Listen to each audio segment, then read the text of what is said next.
अस्सलाम वालेकुम, welcome back to my channel passion bash by Aksa. कैसे हैं आप सब? उम्मीद करती हूँ कि सब बहुत ज़्यादा खैरियत से होंगे। तो जनाब आज जो है वो मैं बना रही हूँ कोफ्ते। मुझे काफ़ी सारे लोगों ने रिक्वेस्ट की थी कि कोफ्ते की कोई बहुत इजी सी रेसिपी जो है वो शेयर करें। तो आगे जो है वो माशाल्लाह से बकरा ईद भी आ रही है, तो कोफ्ते जो हैं उसको बनाएँ और खाएँ ईज़ीली। तो इसके लिए जो है ना 2 स्टेप्स हैं। एक तो कीमे के अंदर ये जो ये वाला एरिया जो है, ये सब चीज़ें मैं इसमें पीस लूँगी और बाकी ये मसाले करना है। यहाँ पे मैंने 500 ग्राम कीमा लिया है, एक बड़े साइज़ का प्याज ले लिया है, 4 से 5 जवे जो है वो लहसुन की और 1 इंच का टुकड़ा जो है वो अदरक का ले लिया है। इसके साथ साथ जो है ना वो 3 मैंने हरी मिर्चें ली हैं और थोड़ा सा हरा धनिया लेके इन सब चीज़ों को जो है ना मैं चॉपराइज़ कर लूँगी। अगर आपके पास चॉपर नहीं है तो आप किसी मतलब हावन दस्ते में या किसी तरह इसको पीस लें। तो ये देखें, इसको बिल्कुल बारीक पेस्ट भी नहीं बना देना और ज़्यादा मोटा भी नहीं रखना। इतना हो कि हरी मिर्ची और हरा धनिया जो है ना उसका अंदर अच्छा सा कलर नज़र आए। तो ये तमाम ये जो जितना भी चीज़ें मैंने पीसी हैं इसको मैं कीमे में शामिल कर देती हूँ। और इसके बाद इसके साथ साथ जो इसमें स्पाइसेस जाएंगे उनके बारे में मैं आपको बताती हूँ कि इसमें जाएगा नमक, अपने टेस्ट के मुताबिक आप डाल सकते हैं। इसमें कुटी लाल मिर्च है, लाल मिर्च का पाउडर है, हल्दी है, सूखा धनिया पाउडर है और काली मिर्च का पाउडर है, कुटा हुआ, मोटा मोटा कुटा हुआ।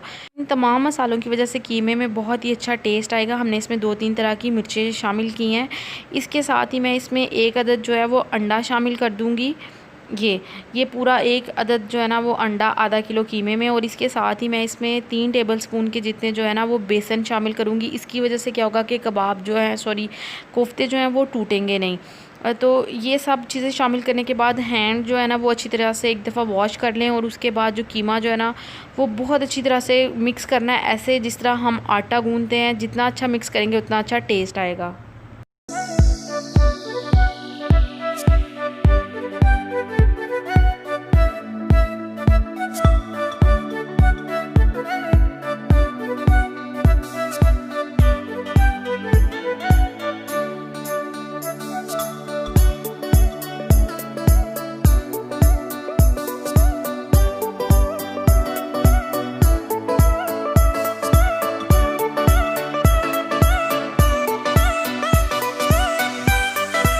जी, तो कीमे और बाकी तमाम अज्जा जो हैं जो इसमें शामिल किए हैं एक दूसरे के साथ बिल्कुल यकजान हो गए हैं भूनने की वजह से। अब जो है ना मैं क्या कर रही हूँ कि ऑयल जो है वो थोड़ा सा मैंने हाथों पे लगाया और उसके बाद मैं इसके गोल गोल जो है ना वो कोफ्ते बना लूँगी। ये डिपेंड करता है कि आधा किलो में अगर बड़े साइज़ के कोफ्ते बना रहे हैं, जो मैं थोड़ा बड़ा साइज़ रख रही हूँ, तो ये 12-13 बन जाएंगे। अगर छोटे बनाते हैं तो 18 से 20 कोफ्ते ईज़िली बन जाते हैं। तो चलिए अब जल्दी से कोफ्ते बना लेते हैं।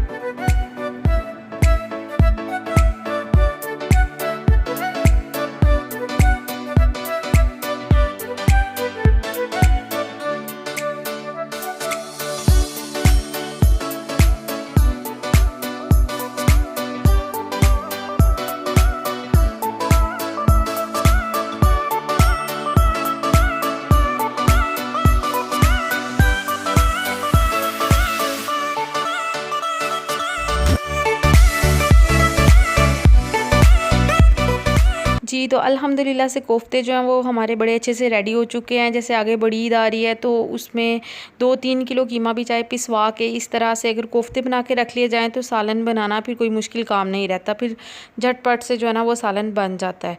तो इसके लिए क्या क्या चीज़ें जाएंगी मैं आपको बताती हूँ। सबसे पहले मैंने यहाँ खड़े मसाले लिए हैं, जिसमें है ज़ीरा, काली मिर्चें हैं, लौंग है, दालचीनी है, मोटी काली इलायची है, सब्ज़ इलायची है और तेज़पत्ता है।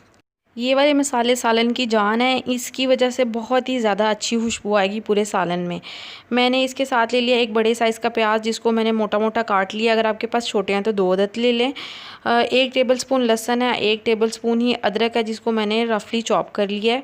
यहाँ पे मैंने ले लिया है 2 अदद टमाटर, जिनको मैंने मोटा मोटा काट लिया है।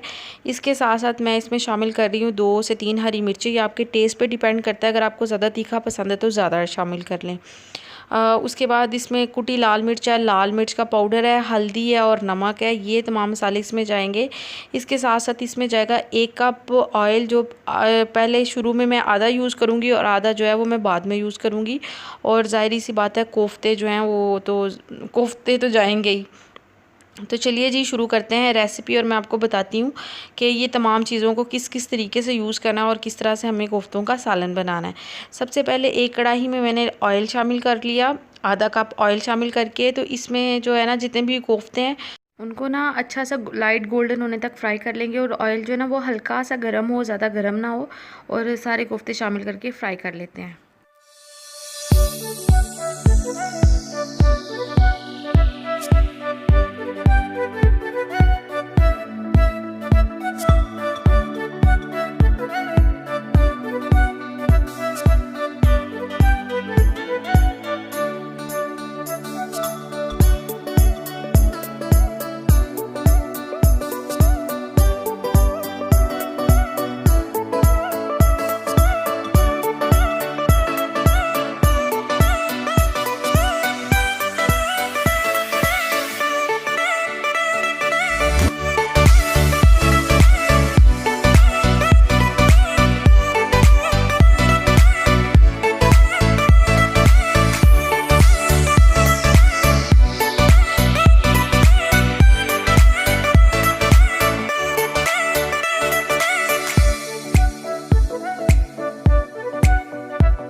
जी, तो यहाँ पे मैंने क्या किया कि नमक मिर्च के अलावा बाकी जितनी भी चीज़ें थी उनको ऑयल में मैंने थोड़ा सा भून लिया, और जैसे ही प्याज सॉफ्ट हो गए हैं तो मैंने उनका एक अच्छा सा पेस्ट बना लिया है। और अब इस स्टेज पे मैं इसमें थोड़ा सा और ऑयल शामिल कर रही हूँ। जी, तो कोफ्तों को फ्राई करते हुए जो ऑयल बच गया है अगर, तो वो भी हम इस स्टेज पे यहाँ पे शामिल कर सकते हैं। और अब मैं इसमें लाल मिर्च, कुटी लाल मिर्च, नमक और हल्दी शामिल करके इस मसाले को एक दफ़ा से भून लूँगी। वैसे तो ये तमाम चीज़ें जो हैं इनका कच्चापन ऑलरेडी ख़त्म हो चुका है, क्योंकि इनको मैंने पहले थोड़ा थोड़ा सा फ्राई किया हुआ है। तो बस मैंने अब इतना सा इनको पकाना है कि जो नमक मिर्च है ये अच्छे तरीके से भून जाए और तेल जो है वो बिल्कुल सेपरेट हो जाए। और जी, तो अब इस टाइम पे मैं जो है ना इसमें जो कोफ्ते फ्राई किए थे वो इसमें शामिल कर लूँगी। अगर आप कोफ्ते फ्राई करके फ्रीज़ करते हैं तो उसके बाद तो आपका सालन जो है वो 8-10 मिनट में रेडी हो जाएगा, अगर आपने फ्राई करके कोफ्ते फ्रीज़ किए हुए हैं तो जनाब यहाँ पे मैं इसको 1 से 2 मिनट के भून लेने के बाद ना, बस ज़्यादा चम्मच नहीं मारना, लेकिन ये देखें कि कोफ्ता जो है ना वो कोई एक भी कोफ्ता जो है ना वो टूटा नहीं है या कोई इसको मसला नहीं हो। अब मैं इसमें पानी शामिल कर लूँगी 2 गिलास। आप अपनी मर्ज़ी के मुताबिक भी इसमें शामिल कर लें, और उसके बाद पानी शामिल करने के बाद कवर करके रख दूँगी, इतना कि पानी जो है वो बिल्कुल पक जाए। कोफ्ते जो हैं वो तो 80% हमारे ऑलरेडी गले हुए हैं भुनाई के दौरान ही।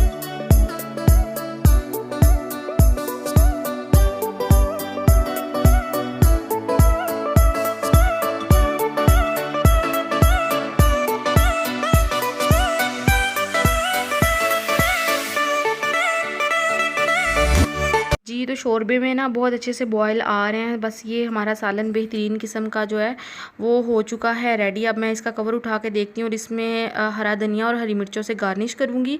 तो जनाब, अगर आपको मेरी वीडियो नाइस लगी है तो काइंडली मेरे चैनल को सब्सक्राइब कर दीजिए और साथ लगे बेल आइकॉन को प्रेस करना बिल्कुल भी ना भूलिएगा, ताकि जो नेक्स्ट वीडियोस आने वाली हैं जिसमें ड्रेस डिज़ाइनिंग है, कुकिंग है और बेशुमार किस्म की टिप्स हैं, तो उनकी वीडियोस के नोटिफिकेशन आपको सबसे पहले मिल सकें और आप सबसे पहले जो है वो देख लें। तो चलिए जी, मुझे दें इजाज़त। अपना और अपने प्यारों का बहुत सारा ख्याल रखिएगा, मुझे दुआ में याद रखिएगा। अल्लाह निगहबान।